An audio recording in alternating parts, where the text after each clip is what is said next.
ইসরায়েলের হামলায় ইরানে ঝরল শতাধিক প্রাণ। পাল্টাপাল্টি হামলা অব্যাহত, জড়াতে পারে যুক্তরাষ্ট্র, বললেন ডোনাল্ড ট্রাম্প।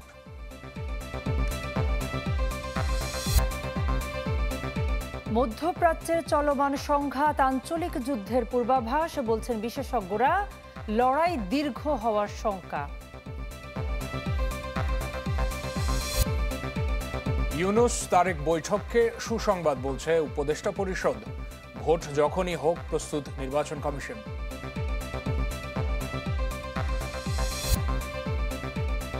আবারও নগর ভবনে ইশরাক সমর্থকদের অবস্থান। শপথ পড়ানো না হলে বিরতিহীন কর্মসূচির ঘোষণা।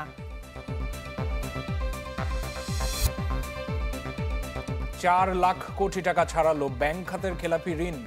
3 মাসে বেড়েছে প্রায় 75,000 কোটি।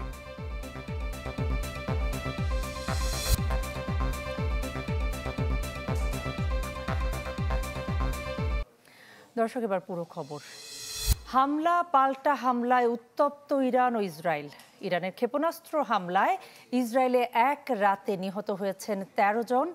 ইরানে 2 দিনে প্রাণহানি 128, আহত 8 শতাধিক। রোববারও ইসরায়েলে দফায় দফায় ক্ষেপণাস্ত্র হামলা অব্যাহত রেখেছে তেহরান। এদিকে মার্কিন প্রেসিডেন্ট ডোনাল্ড ট্রাম্প বলছেন যে এই সংঘাতে যুক্তরাষ্ট্র জড়াতে পারে, তবে ভ্লাদিমির পুতিন যদি মধ্যস্থতা করেন তবে তার আপত্তি নেই। রোববার মধ্যরাত থেকে শুরু করে দিনের বিভিন্ন সময়ে ইসরায়েলের আকাশ ছিল ইরানের ছোড়া ক্ষেপণাস্ত্রের দখলে, যাতে ভীত সন্ত্রস্ত সময় পার করেছে তেল আবিব ও জেরুজালেমের মতো বড় শহরের বাসিন্দারা। কখন কোন দিক থেকে আক্রমণ আসে এই আশঙ্কায় দেশটির অন্তত 10 লাখ মানুষের দিন পার হচ্ছে নিরাপদ বাংকারে আশ্রয় নিয়ে। আমি কখনো ভাবিনি জীবনে এমন মুহূর্তের সাক্ষী হতে হবে। একটা বোমা এসে পড়লো আর মুহূর্তেই বিকট শব্দ। আমি নিজের চোখকে বিশ্বাস করতে পারছিলাম না। রোববার মধ্যরাতের হামলায় ক্ষতিগ্রস্ত হয়েছে ইসরায়েলের হাইফা শহরের বাজান তেল শোধনাগার। ইসরায়েলের 3য় বৃহত্তম এই শহরেই আছে দেশটির সবচেয়ে বড় ও বিশ্বের অন্যতম তেল শোধনাগার। পাশাপাশি বহু রাসায়নিক কারখানাও রয়েছে সেখানে। এছাড়া সামুদ্রিক বাণিজ্যের বড় অংশ পরিচালিত হয় হাইফা থেকেই। ফলে ঠিক এই শহরেই ইরানের হামলায় বেশ নড়ে চড়ে বসেছে তেল আবিব। ইরানকে পারমাণবিক অস্ত্র তৈরি থেকে বিরত রাখতে ও ব্যালিস্টিক ক্ষেপণাস্ত্র সক্ষমতা ধ্বংস করতে হামলা চালিয়ে যাচ্ছে ইসরায়েল। রোববার তেহরানের 2টি গ্যাস ক্ষেত্র ও জ্বালানি ডিপোতে হামলা চালায় ইসরায়েলি ডিফেন্স ফোর্স। এতে শেহরান জ্বালানি কেন্দ্রে আগুন লেগে যায়। এছাড়া বড় ক্ষয়ক্ষতি হয় ইস্পাহান, তেহরান সহ বেশ কয়েকটি শহরে। দেশটির সামরিক ঘাঁটি ও অস্ত্র কারখানাগুলোর আশপাশের এলাকা থেকে নাগরিকদের সরে যাওয়ার নির্দেশ দিয়েছে ইসরায়েলের সেনাবাহিনী। গেল 2 দিনের পাল্টাপাল্টি হামলায় ইরান ইসরায়েলে বেড়েছে নিহতের সংখ্যা। নতুন নতুন এলাকা হয়েছে হামলার নিশানা। এদিকে মধ্যপ্রাচ্যের এই 2 শত্রু দেশের সংঘাতের আগুনে যেন ঘি ঢাললেন ইসরায়েলের মিত্রদেশ যুক্তরাষ্ট্রের প্রেসিডেন্ট ডোনাল্ড ট্রাম্প। চলমান সংঘাতে জড়িয়ে পড়তে পারে যুক্তরাষ্ট্র। মার্কিন গণমাধ্যম এবিসি নিউজকে জানিয়েছেন এমন চাঞ্চল্যকর কথা। এর আগে ট্রুথ সোশ্যালে দেয়া পোস্টে মার্কিন কোনো লক্ষ্যবস্তুতে হামলা হলে তেহরানকে চরম পরিণতি ভোগ করতে হবে এমন হুঁশিয়ারি দেন ট্রাম্প। চলমান পরিস্থিতিতে মধ্যপ্রাচ্যে উত্তেজনা কমাতে ইরানের পারমাণবিক কর্মসূচি নিয়ে তেহরানের সঙ্গে অবিলম্বে আলোচনায় বসতে প্রস্তুত জার্মানি, ফ্রান্স ও যুক্তরাজ্য। মধ্যপ্রাচ্য সফরে এসে কথা জানিয়েছেন জার্মান পররাষ্ট্রমন্ত্রী জোহান ওয়াডেফুল। রাখি জেসমিন, চ্যানেল 24। ইরান ইসরায়েলের চলমান সংঘাতকে আঞ্চলিক যুদ্ধের পূর্বাভাস, বলছেন বিশেষজ্ঞরা। নতুন করে শুরু হওয়া এই লড়াই চলতে পারে বছরের পর বছর। দীর্ঘমেয়াদী যুদ্ধের শুরুতে শত্রুকে কাবু করতে যে পদক্ষেপ, তারই প্রমাণ মিলছে রণকৌশলে। গায়ে পড়ে যে সংঘাতে নেমেছে ইসরায়েল, তার মোক্ষম জবাব দিতে মরিয়া ইরানও। শঙ্কা ঘনীভূত হচ্ছে মধ্যপ্রাচ্যে আঞ্চলিক যুদ্ধের এক বিপজ্জনক অধ্যায়ে ডুবে যাওয়ার। দীর্ঘদিন ইরানকে নানা ফ্রন্টে দুর্বল করার চেষ্টা করে আসছে ইসরায়েল। সামরিক সক্ষমতার অনেকটাই হারিয়েছে ইরান সমর্থিত বিদ্রোহী গোষ্ঠী হেজবুল্লাহ হুথিরাও। এটা সম্ভব হয়েছে নির্ভুল ইসরায়েলি গোয়েন্দা তথ্য আর আধুনিক প্রতিরক্ষা বাহিনীর ফলে। ইরানের ওপর হামলাতেও এই দুইয়ের মিশেল দেখাচ্ছে নেতানিয়াহু সেনারা। ইরানও ইসরায়েলের মনে ভয় ধরিয়েছে। তাদের ক্ষেপণাস্ত্র প্রতিরক্ষা ব্যবস্থা আয়রন ডোমকে ফাঁকি দিয়ে ক্ষয়ক্ষতি, প্রাণহানি করেছে ইসরায়েলের হৃৎপিণ্ড তেল আবিব, জেরুজালেমে। বোঝা যাচ্ছে তেহরান ছেড়ে কথা বলবে না। দীর্ঘযুদ্ধের প্রস্তুতির ছাপ স্পষ্ট। তবে মধ্যপ্রাচ্য বিশেষজ্ঞরা বলছেন ক্ষয়ক্ষতির আশঙ্কায় হুট করেই সংঘাতে সর্বোচ্চ শক্তি প্রয়োগ করবে না কোনো পক্ষই। এক্ষেত্রে ইরানের ছায়া সংগঠনগুলো কী মাত্রায় সম্পৃক্ত হচ্ছে এতে, আর তেল আবিব যুক্তরাষ্ট্রকে কতটুকু পাশে পাচ্ছে, এর ওপর নির্ভর করছে অনেক কিছুই। ওয়ালিউল্লাহ ফারুক, চ্যানেল 24। এদিকে ইরানের চলমান হামলার মধ্যে গাজায় আরও আগ্রাসী অবস্থায় ইসরায়েল। একদিনে উপত্যকাটিতে ৭৯ ফিলিস্তিনিকে হত্যা করেছে জায়নবাদী সেনারা। বেশিরভাগ হত্যাকাণ্ড ইসরায়েল যুক্তরাষ্ট্র পরিচালিত বিতর্কিত ত্রাণ সংস্থার যে কর্ম এলাকা তার আশপাশে। গেল মাসে ত্রাণ কার্যক্রম শুরু করে গাজা হিউম্যানিটেরিয়ান ফাউন্ডেশন। শুরু থেকে এই সংস্থাটির কাছে ত্রাণ নিতে আসা ফিলিস্তিনিদের উপর হামলা চালায় ইসরায়েল, যাতে এই পর্যন্ত প্রাণ গেছে ২৭৪ ফিলিস্তিনির, আহত অন্তত ২,০০০। এছাড়া নিহতের খবর এসেছে দেইর আল বালাহ এবং খান ইউনিস থেকেও। চলমান যুদ্ধে ফিলিস্তিনের প্রাণহানি দাঁড়িয়েছে ৫৫,২৯০ জনের। দেশ জুড়ে তোলপা ওয়ালটন ফ্রিজ কিনে আপনিও হয়ে যেতে পারেন মিলেনিয়ার। রাজনীতি, নির্বাচন, গণতন্ত্র, সংস্কার এই ইস্যুগুলো সংলাপের মাধ্যমে এগোনো সমীচীন বলে মনে করেন উপদেষ্টা রিজওয়ানা হাসান। এক্ষেত্রে ইউনুস তারেক বৈঠককে সুসংবাদ আখ্যা দেন তিনি। আর স্বরাষ্ট্র উপদেষ্টা জানান, নির্বাচন যখনই হোক প্রস্তুত আইনশৃঙ্খলা বাহিনী। এদিকে সিইসি বলেছেন, লন্ডন ঘোষণার পর নতুন বাঁক নিয়েছে নির্বাচনী আলাপ। ভোট যখনই হোক তারা প্রস্তুত। রাজনীতিতে এখন আলোচনায় প্রধান উপদেষ্টা ডক্টর মোহাম্মদ ইউনুস এবং বিএনপির ভারপ্রাপ্ত চেয়ারম্যান তারেক রহমানের বৈঠক। এরই মধ্যে এ বিষয়ে নিজেদের বক্তব্য জানিয়েছে বিভিন্ন রাজনৈতিক দল। ডক্টর ইউনুস তারেক রহমান বৈঠককে সুসংবাদ হিসেবে দেখছেন বন ও পরিবেশ উপদেষ্টা। সচিবালয়ে তিনি বলেন, গণতন্ত্র, নির্বাচন, সংস্কার প্রশ্নে সংলাপের মাধ্যমেই এগোতে হবে। আমার কাছে পরিস্থিতিটা বেশ স্বস্তিকর মনে হচ্ছে। হ্যাঁ, আর এখন রাজনৈতিক দলগুলো তার অবস্থান থেকে কথা বলবেন। রাজনৈতিক দলগুলো প্রধান উপদেষ্টার ব্যাপারে যদি কোনো কথা বলেন, এটা প্রধান উপদেষ্টার সাথেই ওনারা নিশ্চয়ই কথা বলবেন। প্রসেসটা এমন, আপনি রাজনীতি বলেন, নির্বাচনী বলেন, গণতন্ত্রই বলেন আর সংস্কারই বলেন, প্রত্যেকটাই ডায়ালগের মাধ্যমে আগাতে হবে। আমি সেই জন্য ডায়ালগটা হচ্ছে এটাকে একটা সুসংবাদ মনে করি। নিজ মন্ত্রণালয়ে এক সভা শেষে স্বরাষ্ট্র উপদেষ্টা বলেন, ভোটের জন্য নির্বাচন কমিশন যে তারিখ ঘোষণা করবে সে সময়ের জন্যই প্রস্তুত আইনশৃঙ্খলা বাহিনী। জানান, পুলিশ বাহিনী এখন আগের চেয়ে অনেক সক্রিয়। নির্বাচনের ডেটটা তো ফিক্স করবে নির্বাচন কমিশন। ওনারা যেই সময় ফিক্স করবে, আমরা মনে হয় আমাদের আইনশৃঙ্খলা বাহিনী ওই সময় তারা প্রস্তুত। এখন যদি আমাদের ভাবে যে পুলিশের কাজ হবে খালি 2টা বাড়ি মারবা, 2টা লাথি মারবা, ওই পুলিশ তো আমরা চাচ্ছি না। আমরা পুলিশটাকে মানবিক পুলিশ, এখন পুলিশ হলো মানবিক পুলিশ। এই জন্য লোকজন ভাবতেছে পুলিশ সচল হয় না, যেহেতু ভালো ব্যবহার করে এই জন্য ভাবতেছে পুলিশ কিন্তু আগের থেকে আরো বেশি অ্যাক্টিভ। এদিকে নির্বাচন ভবনে সিইসি জানান, ভোট যখনই হোক প্রস্তুতি নিয়ে রাখছে কমিশন। বলেন, নিরপেক্ষ থেকে কাজ করাই তাদের দায়িত্ব।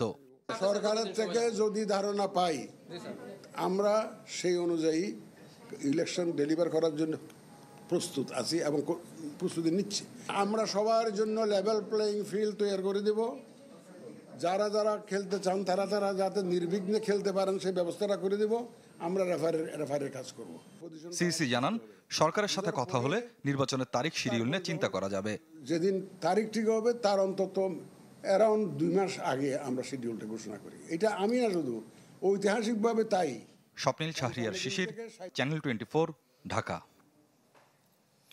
ঢাকা দক্ষিণ সিটির মেয়র পদের শপথ পড়ানোর দাবিতে বিরতিহীন অবস্থান কর্মসূচির ঘোষণা দিয়েছে বিএনপির নেতা ইশরাক হোসেন। আজ সকালে নগর ভবনে সমর্থকদের অবস্থান কর্মসূচিতে অংশ নিয়ে এই ঘোষণা দিয়েছেন তিনি।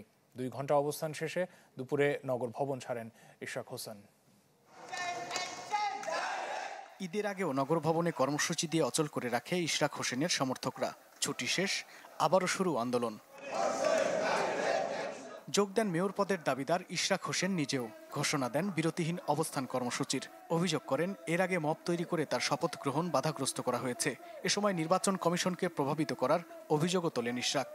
এনসিপি নামক যে রাজনৈতিক দলটি নতুন তৈরি হয়েছে, তার একটি বিপদগামী ক্ষুদ্র অংশ তারা নির্বাচন কমিশনের সামনে একটা মব তৈরি করে সেখানে একটা ভীতিকর পরিস্থিতি তৈরি করলো এবং পরবর্তীতে আমরা দেখলাম যে নির্বাচন কমিশন এই বিষয়ে তারা আর কোনো সিদ্ধান্ত নিতে রাজি না।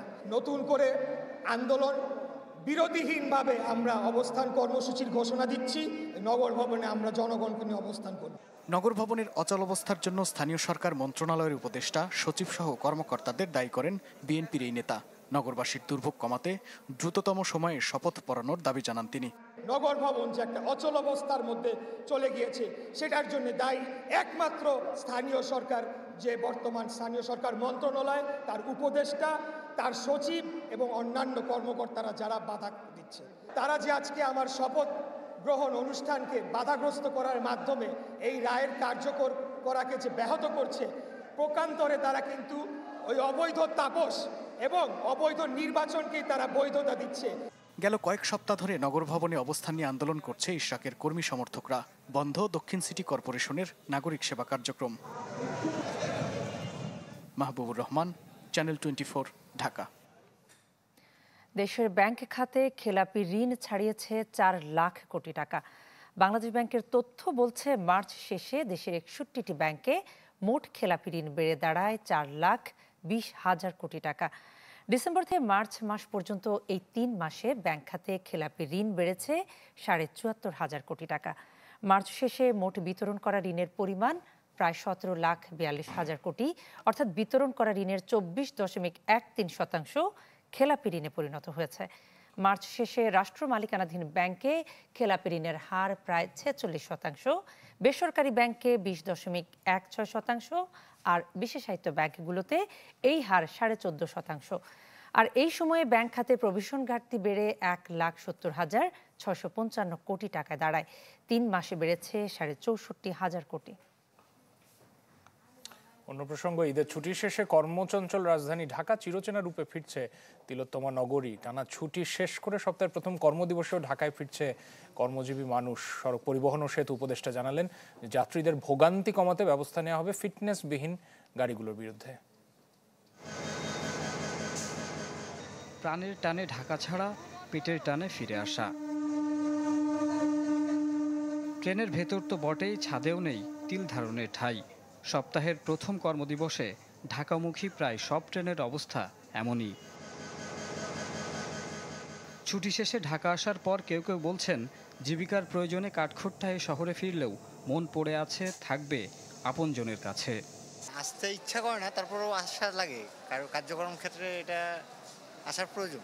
মা বাবার কাছে, ভাই বোন, স্ত্রীর কাছে, সন্তানদের কাছে আমার মন ওদিকে রয়ে গেছে, কিন্তু আমার দেহটা মনে হয় ঢাকা শহর আছে। সড়ক পথেও রাজধানীতে ফিরতে দেখা গেছে কর্মজীবীদের ভিড়। দূরপাল্লার যাত্রীরা জানান, শনিবারের তুলনায় মহাসড়কে চাপ কম থাকায় ঢাকা পৌঁছতে বেগ পেতে হয়নি তাদের। ঢাকাতে এসে একঘেয়েমি কাজ করতে খুব একটা ভালো লাগে না, তারপরে করা লাগে। সংসারিক চাপ, টাকা পয়সার জন্য করা লাগে এগুলো। আসলে মনটা একটু খারাপ, বাইরে থেকে যদি চলে আসি সবাই একটু মন খারাপ। এখন টাঙ্গাইল থেকে আমি আসলাম, টাঙ্গাইল থেকে ঢাকা আপনার যানজট তেমন নেই। এদিকে ছুটির পর প্রথম কর্মদিবসে ছন্দে ফিরেছে সচিবালয়, চলেছে স্বাভাবিক কার্যক্রম। মন্ত্রণালয়ে নিজ অফিসে উপদেষ্টা ও কর্মকর্তা কর্মচারীদের দেখা যায় ঈদ শুভেচ্ছা বিনিময় করতে।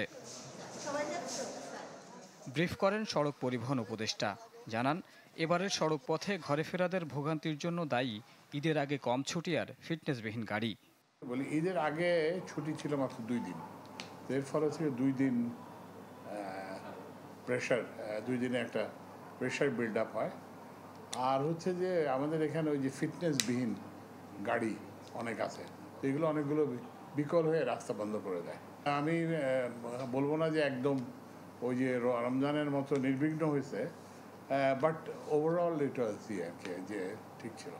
রোববার সারাদিনই ঢাকার পথঘাটে ঢিলে ঢালা ভাব।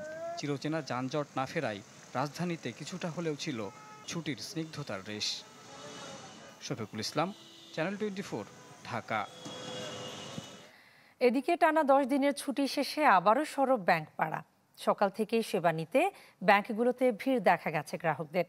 তবে ছুটির সময় বুথগুলোতে পর্যাপ্ত টাকা না থাকার কথা স্বীকার করেছে বাংলাদেশ ব্যাংক।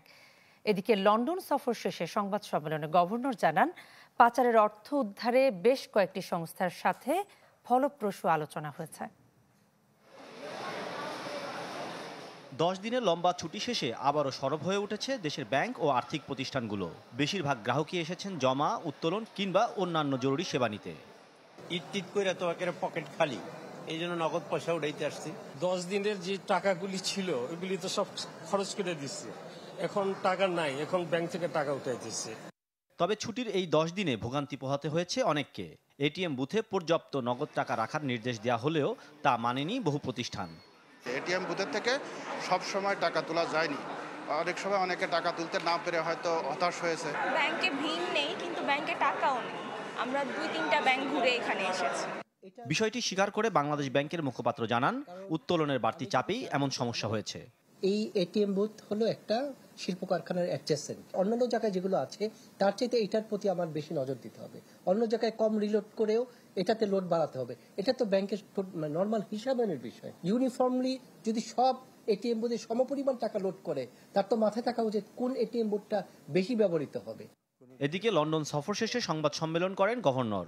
জানান, পাচারের অর্থ ফেরাতে ফলপ্রসূ আলোচনা হয়েছে বিভিন্ন সংস্থার সাথে, যদিও প্রক্রিয়াটি বেশ জটিল এবং সময় সাপেক্ষ। আমাকে যথাযথ তথ্য উপাত্ত দিয়ে প্রমাণ করতে কোর্টের জন্য রেডি হতে হবে যে বিচারিক প্রক্রিয়াতে যেন এটা আমরা পেতে পারি। আইনজীবীরাই এটা সিদ্ধান্ত নেবেন যে এটাতে যথেষ্ট প্রমাণাদি আছে, সেই ভিত্তিতে আমরা একটা প্রক্রিয়া ঠিক করে ফেলবো। সেই প্রক্রিয়ার ভিতর দিয়ে এটাকে যেতে হবে। অর্থ উদ্ধারে কি ধরনের পদক্ষেপ নেওয়া হবে সেই সিদ্ধান্ত আইনজীবী প্যানেল নেবে বলেও জানান গভর্নর। মাসুম মিয়া, চ্যানেল 24, ঢাকা। পাচারের অর্থ ফেরতের প্রক্রিয়া বেশ জটিল এবং সময় সাপেক্ষ, তবে তা নিয়ে লন্ডনে ফলপ্রসূ আলোচনা হয়েছে বিভিন্ন সংস্থার সাথে। লন্ডন সফর শেষে সংবাদ সম্মেলনে এইসব তথ্য জানিয়েছেন কেন্দ্রীয় ব্যাংকের গভর্নর আহসান এইচ মনসুর। অর্থ উদ্ধারে কী ধরনের পদক্ষেপ নেওয়া হবে সেই সিদ্ধান্ত আইনজীবী প্যানেল নেবে বলেও জানিয়েছেন গভর্নর। আমাকে যথাযথ তথ্য উপাত্ত দিয়ে প্রমাণ করতে কোর্টের জন্য রেডি হতে হবে যে বিচারিক প্রক্রিয়াতে যেন এটা আমরা পেতে পারি। তো আউট অফ কোর্ট সেটেলমেন্ট যদি যেতে হয় সেটাও একটা প্রক্রিয়া, সেখানে তখন লয়াররা আলাপ করবে। আইনজীবীরাই এটা সিদ্ধান্ত নেবেন যে এটাতে যথেষ্ট প্রমাণাদি আছে, সেই ভিত্তিতে আমরা একটা প্রক্রিয়া ঠিক করে ফেলবো। সেই প্রক্রিয়ার ভিতর দিয়ে এটাকে যেতে হবে। চলতি বছরের শেষ নাগাদ রূপপুর পারমাণবিক বিদ্যুৎ কেন্দ্রের প্রথম ইউনিট চালু হবে বলে জানিয়েছেন বাংলাদেশে নিযুক্ত রাশিয়ার রাষ্ট্রদূত আলেকজান্ডার জি খোজিন। ঢাকায় রুশ দিবসের অনুষ্ঠানে তিনি বলেন, রূপপুর পারমাণবিক প্রকল্পের কাজ দ্রুত এগিয়ে চলেছে।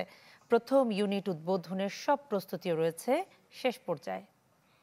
Technical specialists from Russia and Bangladesh, and we have part of them among us here sitting in this hall, work hard towards the completion of the nuclear power plant in Rupur, with its first unit expected to be launched by the end of this year. It is heartening to see for me, as the ambassador of the Russian Federation to Bangladesh, that our relations are on the rise, and these are prospects to make our bilateral cooperation even more solid. আপনারা দেখছেন রাত 10টার খবর, একটা বিরতি নেব। ফিরছে আরো খবর নিয়ে, সঙ্গেই থাকুন। শেষে আবারও আমন্ত্রণ রাত 10টার খবরে। আপনারা চ্যানেল 24 দেখছেন। গণফোরাম সভাপতি ও বীর মুক্তিযোদ্ধা মোস্তফা মহসিন মন্টু মারা গেছেন। রোববার বিকেল 5:10 রাজধানীর একটি হাসপাতালে চিকিৎসাধীন অবস্থায় তিনি মারা যান। গণফোরামের নির্বাহী সভাপতি অ্যাডভোকেট সুব্রত চৌধুরী জানিয়েছেন, রাতে রাজধানীর কাঁটাবনের বাইতুল মামুর মসজিদে তাঁর প্রথম জানাজা অনুষ্ঠিত হয়। আগামীকাল কেন্দ্রীয় শহীদ মিনারে সর্বস্তরে মানুষের শ্রদ্ধা জানানো শেষে বনানী কবরস্থানে দাফন করা হবে এই বীর মুক্তিযোদ্ধাকে। মোস্তফা মহসিন মন্টু মৃত্যুতে শোক জানিয়েছেন বিএনপির ভারপ্রাপ্ত চেয়ারম্যান তারেক রহমান। মির্জা ফখরুল ইসলাম আলমগীর বলেছেন, তার মৃত্যুতে একজন দেশপ্রেমিক রাজনীতিবিদকে হারালো গোটা জাতি।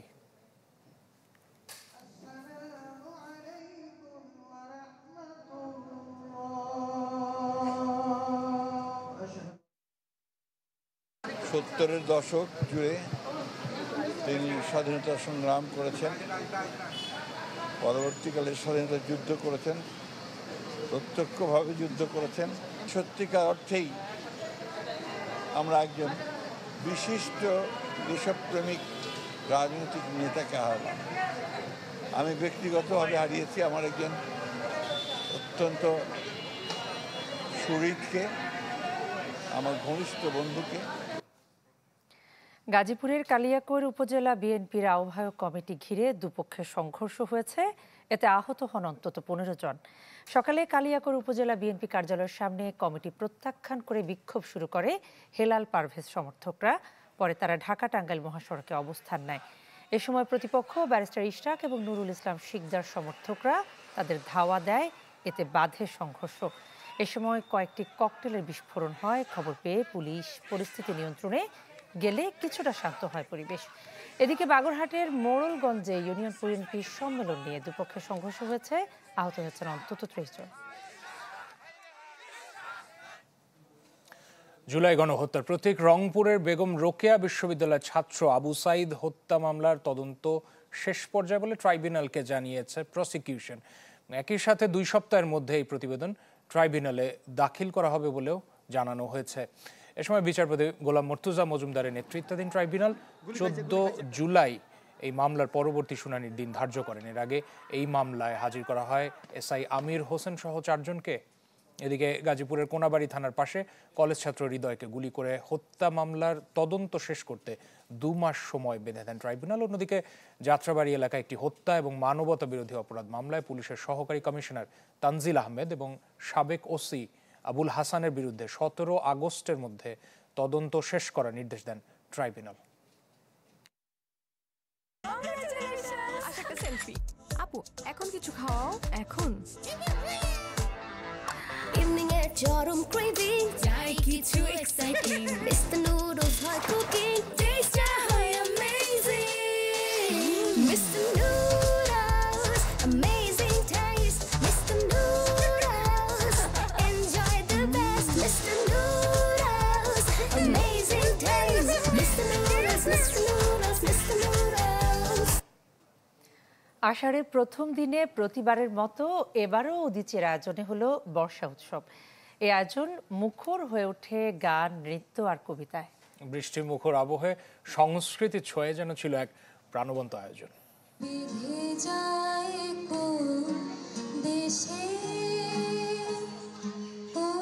গানে গানে এভাবে উদ্বোধন হলো উদীচীর বর্ষা উৎসব। পান্থকুঞ্জ জেগে আছে হত্যা হলে একটি বৃক্ষ, লড়াই হবে তোমার সাথে, এই স্লোগানকে প্রতিপাদ্য করে এবারের আয়োজন।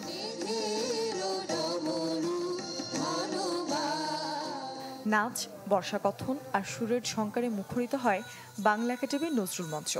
শহুরে জীবনে এ যেন প্রাণ প্রকৃতির মেলবন্ধন।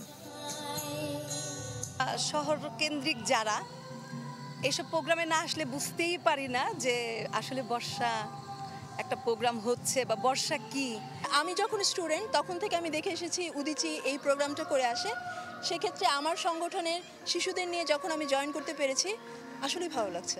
উদীচী মনে করে যে বর্ষা উৎসবটা বাংলাদেশ তথা নগর জীবনে খুব বেশি করে উদযাপন করা দরকার, স্মরণ করা দরকার, যাতে এই সর্বপ্রাণের বিষয়টা যেন মানুষের মধ্যে আরো জাগ্রত হয়। এবারের বর্ষা উৎসবের মাধ্যমে কেবল আষাঢ়ের আহ্বান নয়, সাথে বৃক্ষনিধন এবং গণহত্যার বিরুদ্ধেও এ যেন এক জোরালো প্রতিবাদ, জানালেন আয়োজকরা। শুধুমাত্র বর্ষা ঋতু নয়, অন্যান্য ঋতুর যে ভিন্নতা এবং ঋতুর যে প্রভাব, সেই ঋতুগুলো কিন্তু আস্তে আস্তে পরিবর্তিত হতে যাচ্ছে।